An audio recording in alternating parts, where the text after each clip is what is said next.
Welcome to the program today. Mondo Gonzales here in studio with Bill Salus. Welcome, Bill. Mondo, it's great to be back on the Prophecy Watchers program. Yes, it is. And we are going to be discussing the pre-tribulational wars that we started in a previous program.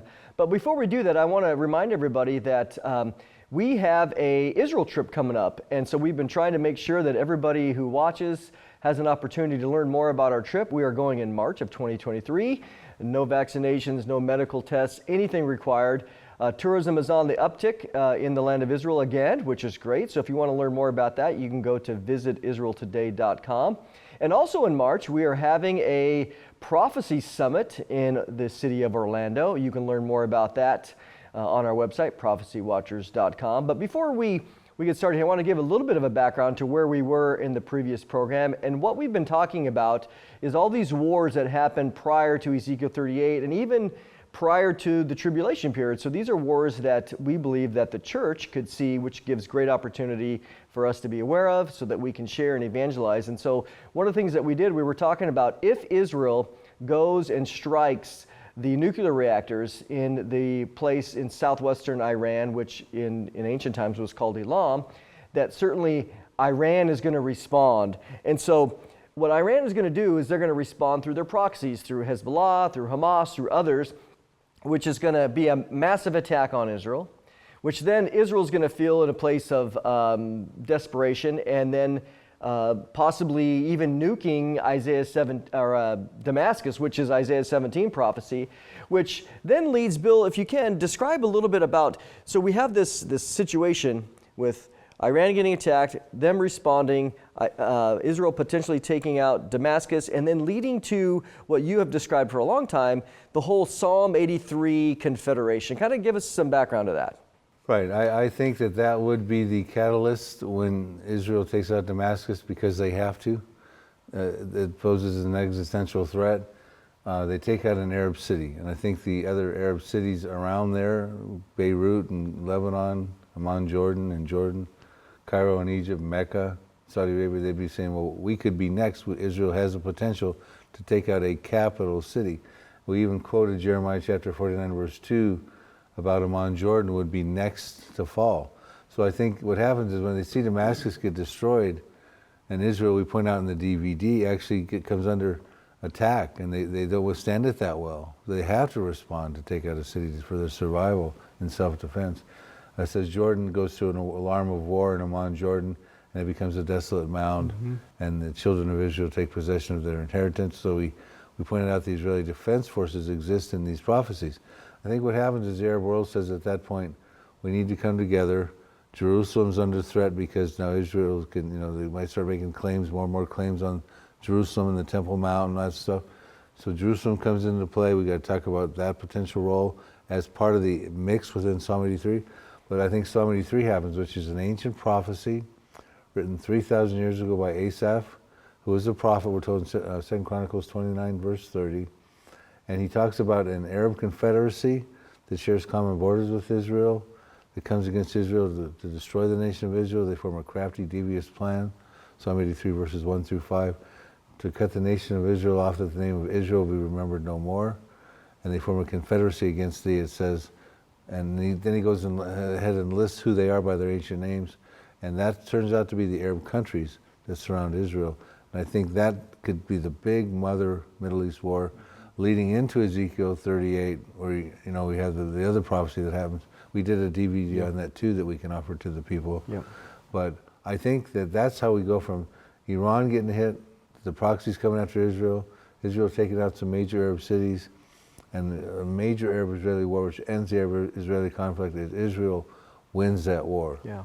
There's so many of these other wars that are prior to the tribulation period, but the church could be here to see these other wars. We don't believe the church will be here during the tribulation, and the scenario of all these wars don't match anything of what we see inside the 7-year period. So these are all wars that precede the 7-year tribulation, but where the rapture lines up, and does the rapture happen a day before the tribulation begins, or 2 weeks or 2 years, we don't have all the details. But what we recognize is that these other prophecies need to be fulfilled, and it is likely that the church will be here to see some of these. And I think, Bill, our heart is to educate people, but it's also to equip people so that you all can use this as an opportunity to evangelize, so that as we're watching these things unfold, these prophetic events, and we spent last time talking about some of the things that Israel is dealing with right now, we get to say, hey, could this lead to this? And watching it, there it is, all of a sudden, boom, this scenario begins to unfold. But the goal is evangelism. The goal is to share ultimately the gospel. So as we watch, these are all stage setting situations. Kind of talk a little bit about that. Yeah, as we sit here right now, they're stage setting. And the goal is to let you know about these prophecies. We're not saying, we're clear to do this on the DVD. We're not saying that these things have to happen before the rapture. We believe the rapture, these could happen before, during, or after the rapture. But we see the stage being set. And you might be saying, well, why do I care? That's in the Middle East. Well, listen, these prophecies are going to be globally impacting. Let me give you an example. If Iran gets struck in fulfillment of the Jeremiah 49 verses 34 through 39 Elam prophecy, which seems to be a nuclear-related prophecy, we go into that in the DVD and explain the details, they've threatened to shut down the Strait of Hormuz, through which still 18 to 20% of the world's oil comes through there from the Arab states, from the Persian Gulf, the Gulf Cooperation Council states. Now, in the midst of what's been going on with the Ukraine war, the world has been clamoring for Saudi Arabia and those nations there to submit more oil, produce more oil, and they've, as we sit here now, they've refrained from doing that. So we've already seen the pain at the pump with the Ukraine war. They shut down the Strait of Hormuz, you're going to see more pain at the pump. So you can be affected by these things economically as well as other things as well. So we're trying to warn you about those. But when you see these things happen, what a glorious time to say, to someone who's on the fence or someone you love who you're worried is going to get left behind, go, that what you just saw there, that was written about 2,700 years ago by the prophet Isaiah, or 25 or 2,600 years by the prophet Jeremiah. And try to invite a conversation that gets these people brought up to speed about the biblical narrative and the prophetic perspective. Well, I have some questions, Bill, about Psalm 83, but before we do that, I want to remind everybody, here's an opportunity. You can see how to get our magazine, where we have great writers that are writing on prophetic events. I try to give an archaeology update. We have question and answers in there. We have other theological topics. You can join 20,000 other people to get what I think is one of the most beautiful and informative prophecy magazines that exist. So take a listen. Every day, the ancient prophecies of the Bible get more and more exciting as we watch world events come into perfect alignment with the words of the ancient prophets. Examine the Pretrib rapture doctrine taught by the Apostle Paul. Come to a deeper understanding of the giants of Genesis 6 and the real reason for the flood of Noah. Read the shocking things we see coming out of the world of science and technology, mind-blowing advances in transhumanism and artificial intelligence. Keep a close eye for a series of wars coming very soon to the Middle East. The Bible's a supernatural book, and we enjoy covering the fringe subjects and dark corners of Scripture as well. UFOs, the Nephilim, the miracles of the Bible, and so much more. It's a one-of-a-kind publication full of articles that will make you a Bible prophecy expert and prepare you for the future. We have a very special subscription offer for you today. For your gift of $50 or more to support the worldwide outreach of Prophecy Watchers, you can subscribe to either the digital version or the print version of our magazine. And here's the best part. In addition to receiving 12 monthly issues of the magazine, this offer comes with a fantastic bonus: 8 DVDs from some of the leading prophecy experts in the world today. 8 DVDs plus 12 issues of the magazine represents a $200 value. But it's available today for your gift of just $50 or more to support the work of Prophecy Watchers. This offer is available anywhere in the USA and will ship both the magazine and the DVDs absolutely free. Don't wait or hesitate. Call the toll-free number on your screen or visit our online bookstore at prophecywatchers.tv to take advantage of this limited time offer.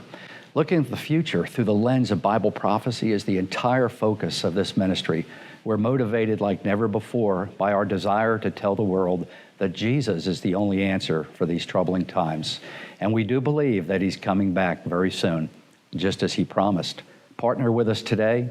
Help us take God's message of salvation through Jesus Christ to the whole world. Well, welcome back. And Bill, before the break, we were kind of leading up to the scenario of looking at all the players. We were talking about the reason why we did the DVD set was to equip so that people can evangelize and take advantage of what we're seeing geopolitically with all the players. But let's go back to Psalm 83, because we see that things are leading up to this psalm. You mentioned, you kind of gave the background to the psalm, but let's talk about how the players of Psalm 83. If you haven't read Psalm 83, it's pretty fascinating just to read it and to compare it with what we see. Kind of talk about who's involved. It's only 18 verses, and we talked about the first 5, how they're going to form a confederacy to destroy the nation of Israel. Verses 6 through 8 tell us who the belligerents are in this confederacy by their ancient names, because remember at the time that Asaph wrote, there were no Palestinians or Hezbollah, so he had Edomites, Moabites, megabytes, gigabytes, and termites. Sure. No, he had Edomites and Moabites, of course, but not necessarily megabytes. But so he lists them by their ancient names. He lists some of them in habitation conditions like the Tents of Edom, refugee conditions, ethnical representation of the Edomites and the Palestinian refugees today. So we're seeing, he's sort of identified when you see them as refugees, get ready for this prophecy. And so what they form is an Arab inner ring of countries that share common borders with Israel, the neighbors around Israel. They've been Israel's enemies since time immemorial. You got Lebanon where Hezbollah is, you got Syria where Bashar al-Assad is, Iraq, Jordan, the Palestinians would be in there, Saudi Arabia, we believe Egypt, Hamas. And now these are not the countries, if you're familiar with Ezekiel 38, they're an outer ring of countries, don't share common borders with Israel. And they're not included, so many 3 countries are not included in Ezekiel 38, so we seem to have 2 distinctly different prophecies. And so Israel's going, we show on the DVD that all those countries I just listed in the inner ring are going to be taken to task, and those terrorist populations will be taken to task by the Israeli Defense Forces. Now, so Psalm 83 is a very important war because it ends the Arab-Israeli conflict, sets the stage for Israel to become a greater, safer place, which is the kind of Israel that looks like Russia's going to invade. Mm-hmm. Yeah, I mean, that's important, because when you think about the scenario, to me, it's exciting to be here to watch this. Talk a little bit about how this scenario connects a little bit more in detail, which we do in the DVD, but let's do it now. It's kind of fun, with the Zechariah 12 situation. Let's talk about that.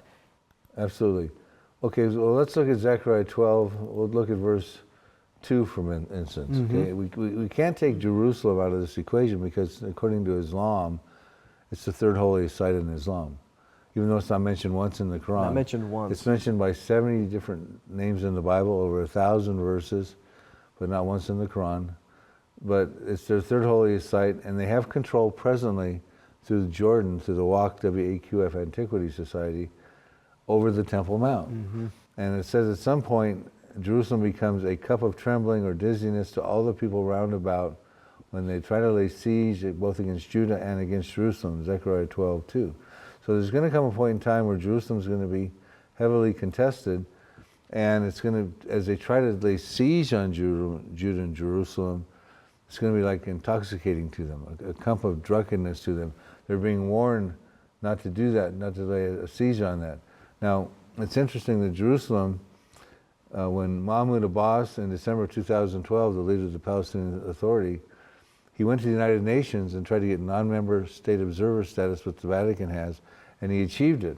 And what he said on the day he achieved it, he says, one day a young Palestinian will raise the Palestinian flag over Jerusalem and the eternal capital of the state of Palestine. The eternal capital of the state of Palestine, not mentioned once in the Quran, right? Yeah. So this is a big deal for these people. They want it to be the capital of the Palestinian state. That's why they want to wipe Israel off the map, that the name of Israel is remembered no more. They don't want peace with the Jews, they want peace without the Jews. They want a one-state solution, a state of Palestine, not a 2-state solution. But the way God deals with that is incredible, because it says in Zechariah 12 verses 6, and then he's talking about the people around about that lay siege on Judah and Jerusalem. He's talking about the neighborhood, that inner circle of countries. The nations around Israel, the Hebrew word is Saviab, it means the close neighbors close by. And it says in Zechariah 12:6, what happens is that in that day, when they lay siege on Judah and Jerusalem, I will make the governors, I'll read that as the Israeli Defense Forces of Judah, like a fire pan in the woodpile, and like the fiery torch in the sheaves. They shall devour all the surrounding peoples on the right hand and on the left, but Jerusalem shall be inhabited again in her own place, Jerusalem. So the picture is this: when that comes to that part, and I believe this is part of the peripheral prophecy of Psalm 83, because the Israeli Defense Forces are involved in Psalm 83, what's going to happen is there'll be a battle with all those countries around in the inner circle of Psalm 83, and the Israeli Defense Forces will be like a fiery torch, and the enemies around them will be like sheaves. And we know that a fiery torch would devour the sheaves. It says on the right hand and on the left hand, which is that inner circle of Psalm 83 countries. But Jerusalem will not go out of its place. So they're warned, don't come against Jerusalem, don't try to lay siege on it. If you do, it'll become intoxicating drunkenness to you, and ultimately, when you do come, finally, you're going to be defeated. And we get into all these prophecies centered into this Zechariah 12:6 in the DVD. You know, when we think about Zechariah 12 in this particular situation as it relates to verse 6, you know, in that day, God says, I'll make the governors and the IDF. You know, this has really no fulfillment possibility within the tribulation period because, again, the first part of the tribulation, Israel's going to be at peace. There's going to be no wars in that sense with Israel. When you get to the end, Israel's fleeing as a country. And even when you come to the Armageddon campaign at the end, they don't win. Israel doesn't win. They only win because Jesus returns and rescues them. So this particular fulfillment is specifically, as Bill mentioned, is fulfilled by Israel's strength, by the governors. I think that's really important as it relates to the timing here. Right, because like you said, they're not going to be fighting the Arabs in the first half of the tribulation, living in a condition of peace. They're going to be fleeing for their lives from a genocidal campaign of the Antichrist in the second half. And they're not going to be fighting the Arabs in the millennium. Nope. So we have to backdoor all this and say, okay, this must mean it happens before the tribulation period. And we point this out in the Part 1 TV show. We point this out lots of times on the DVD itself, Mondo. Yeah. So, you know, some of you are hearing this and you might have heard of Psalm 83 and maybe you've read books but, you know, there's the great thing about the prophetic world, the prophecy watching world, is that you have different perspectives. Again, we love all our brothers and sisters. We all believe in Jesus Christ as Lord and Savior, and there's room to disagree agreeably. But we also see some that they say, well, so-and-so says that Psalm 83 is not this, or, you know, and they kind of, there's objectors, which is understandable. That's the way that we grow. Iron sharpens iron. As it relates to those that might object to seeing Psalm 83 as being either fulfilled in the past or having no future, you know, what do you respond to that? Right, there are a few people who say that Psalm 83 is not really a prophecy. It's just a prayer of lament or an imprecatory prayer. There are some who say it was fulfilled in the past, so 1948, 1967, or 1973 wars. A few other little objections. I'll address some of those objections real quickly if I have time afterwards. Yeah, we got a couple minutes here. First of all, regarding whether it's just merely a prayer, Asaph is clearly a prophet. We're told in 2 Chronicles 29 verses 30 and 1 Chronicles 25 verse 2. So he is a prophet, and he wrote 12 different psalms, and Psalm 83 is the most prophetic of all the psalms. Asaph talks about a contemporary confederacy. We have details that there's living in habitation conditions. There'll be the Tents of Edom. There'll be the inhabitants of Tyre, which I believe would be Hezbollah, and Lebanon, which is a state within a state in Lebanon. It says that Syria helps the children of Lot. So we actually have one of the members helping another member. Children of Lot would be Jordan. So we have a contemporary confederacy, not a chronological ordering of Israel's enemies. These are Israel's notorious foes that harbor ancient hatred. They have a legitimate motive. They want to take the land of Israel, we're told in Psalm 83 verse 12, for their possession. It was not fulfilled in the modern day wars of 1948, 1967, and 1973. I asked the question, I say, well, if it was fulfilled in 1948, and I'll give you another reason why it's not, but I asked the question, Israel became a nation in 1948. And many prophecy people caught that. That was a big deal. That was when the world hourglass made its final spin into the end times, right? Well, if this major other prophecy happened in that war, how come no one was talking about it until I wrote about it in 2008 in my first book called Israelistine, dealing with the Psalm 83 war? It wasn't recognized up to that point. But the thing is, why some people think it was 1948 is because all these countries actually did come against Israel in 1948, but they didn't fulfill the whole prophecy, because Asaph goes on to petition God how to deal with these enemies. And Psalm 83 verses 9 through 18, and he talks about examples, and you go to the book of Judges, there are two examples he gives. He wants them to deal with them like he did with the Canaanites in Judges chapters 4 through 5, who oppressed the Jews for 20 years. Mm-hmm. And the Deborah the prophetess, called her General Barak, who went out to war against the Canaanites. They defeated the Canaanites, the kings, the generals, the infantry, and the Canaanites never oppressed the Jews again. Then he uses a story about Gideon and the Midianites. Most people heard about Gideon's 300-man army. Mm-hmm. In Judges chapter 6 through 8, the Midianites had oppressed the Jews for 7 years. Gideon was told, you're going to win a war against them. Take your 300 men and win a war against them. They killed 120,000 Midianites, the princes, the kings, the infantry, and the Midianites never again oppressed the Jews from that point forward. So we see that after 1948, that did not happen. They still oppressed the Jews. They still want control over Jerusalem. They're going to come against Jerusalem and lay siege against Jerusalem. And additionally, we were talking on the pre-tribulation DVD, there's another 150 verses related to this Israeli Defense Forces, the Psalm 83 and stuff like that. So I would suggest to the viewers that this has not been fulfilled, and it's not just a prayer, but all the makings for legitimate prophecy that we're seeing stage set right now. Yep. I mean, this is a good segue where you can see how you can get this DVD set. Again, it's extremely extensive. We go extreme in detail on it, and I think you would really enjoy it. It will equip you to help ascertain what's going on in the current prophetic environment, as well as watching. So take a listen. It's always great to have Bill Salus with us, perhaps the world's leading expert on the battles that lead us to Armageddon. For the last 10 years, Bill has focused his studies on a series of little-known wars that could begin at any moment. His studies describe battles with Iran, Syria, Russia, Jordan, Saudi Arabia, all of the countries spoken of by the ancient prophets. These are not generic prophecies. We're given tremendous details in the books of Ezekiel, Isaiah, and Jeremiah. So if you believe the Bible like we do, you know these things will come to pass. Hundreds of biblical prophecies have already been fulfilled down to the tiniest detail, so why wouldn't the rest of the prophecies be fulfilled as well? You've heard some brief details today about Iran's quest for nuclear weapons and the amazing intelligence that Israel possesses, exposing their never-ending lies and cover-ups. Is an Israel attack on Iran in the cards sometime soon as they get closer to going nuclear?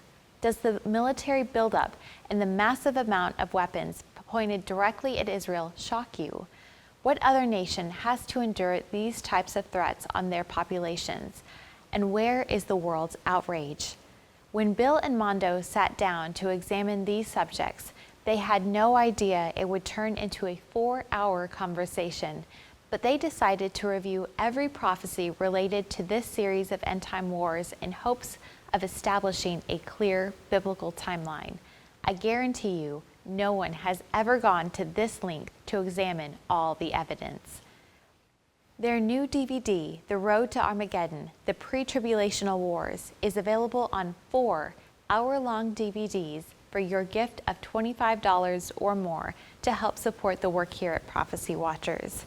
You can find their new DVD at prophecywatchers.com or by calling the toll-free number on your screen any time of the day or night. And shipping is included anywhere in the USA. Bill and Mondo have also produced another lengthy study on 3 DVDs, Ezekiel 38, The Day God Defends Israel, a study that examines the Gog and Magog attack on Israel. When you order both sets of DVDs, 7 DVDs in all, for your gift of $50 or more, we have a special bonus DVD for you, a study on the ancient Jewish tabernacle, the subject of a little-known end-time prophecy. The study on the tabernacle is yours for free when you purchase the End Times War package. Thanks for watching today. Hold on tight as we enter an unprecedented time in world history. Are we living in the end times? If you're a student of Bible prophecy, I think you know the answer. Well, I really hope you get that DVD set because, again, you will be equipped to help evangelize those around you and really to be on the cutting edge of interpreting what's happening. And Bill, as we have our last few minutes here, You mentioned the Tents of Edom, and I think a lot of people today are wondering about the Palestinian issue. You have Palestinian refugees, and does the Bible mention anything specific about them, and kind of what's their future? That's right, and their prognosis is not good, Mondo, and it's important to talk about that. The Tents of Edom, the Edomites were the descendants of Esau. Esau was Jacob's twin brother. Jacob later became called Israel. Esau fathered the Edomites. We follow their ethnical descent, and they have representation in the Palestinians today. Not all Palestinians are of Edomite descent, but they clearly have connected into the Palestinians of today. They're dwelling in Tents of Edom. They're listed first in the Confederacy. It was a place of primary importance in Ezekiel, the Psalm 83 prophecy. And here's what it says about their future. Obadiah 1:18 says, the house of Jacob, that's Israel, shall be a fire, that's the Israeli Defense Forces. And the house of Joseph, a flame, that's also the Israeli Defense Forces. But the house of Esau, who fathered the Edomites to the Palestinians, shall be stubble, and no survivor shall remain of the house of Esau, for the Lord has spoken. So their future is, they'll have no survivor from Esau's lineage. Jacob will have survivors. People from Israel will go into the Messianic kingdom. There'll be a faithful Jewish remnant, but not the case for Esau. One more real quick one here, another camera angle. Ezekiel 25, verse 14. Therefore says the Lord God, I will also stretch my hand out against Edom, the Edomites, Tents of Edom, cut off man and beast from it, and make it desolate from Teman, which was located in southern Jordan, where Edom was. Dedan shall fall by the sword, that is Saudi Arabia. I will lay my vengeance on the Tents of Edom by the hand of my people Israel. They shall know my anger, and according to my fury, they shall know my vengeance. So the thing is, Mahmoud Abbas wants Jerusalem to be an eternal capital of the Palestinian state, but he's not even going to have any survivors after the Israeli Defense Forces go to war with this, the Zechariah 12:6 we talked about. Yeah. So in this program, we've taken you on a journey, a biblical journey of prophecies dealing with the Middle East, and these are globally impacting prophecies, and we have sort of took you on a Bible study to show you the importance of understanding Bible prophecy and why you want to take it literally, you want to read it and understand it, because these things are stage setting and about to happen. And you should be able to know what they're doing, what they say, how to prepare for them, how to evangelize with them, because they will globally impact the world, because end times biblical prophecies are globally impacting. Mondo, I think it's important that they understand these are prophecies that God wanted us to know about because they're big deals. Amen. Bill, appreciate your time, as always. And we appreciate you watching this week as well. I mean, there is no greater time to be alive in the sense of watching. I think of Jesus' words to the disciples in Luke chapter 17, where he said they would desire to see one of the days of the Son of Man and to see these things unfold in the last times, but they wouldn't get to see him. But we do. And so it is a privilege for the Lord to give us teachers like Bill, to open up the scriptures to us, to equip us in order to share the gospel with those around us. So thanks for watching this week. We really appreciate all of you. We love you as our audience. We ask that you would continue to pray for us as we are trying to reach the world through the fulfilled prophecy. So thank you for watching, and we will see you next time.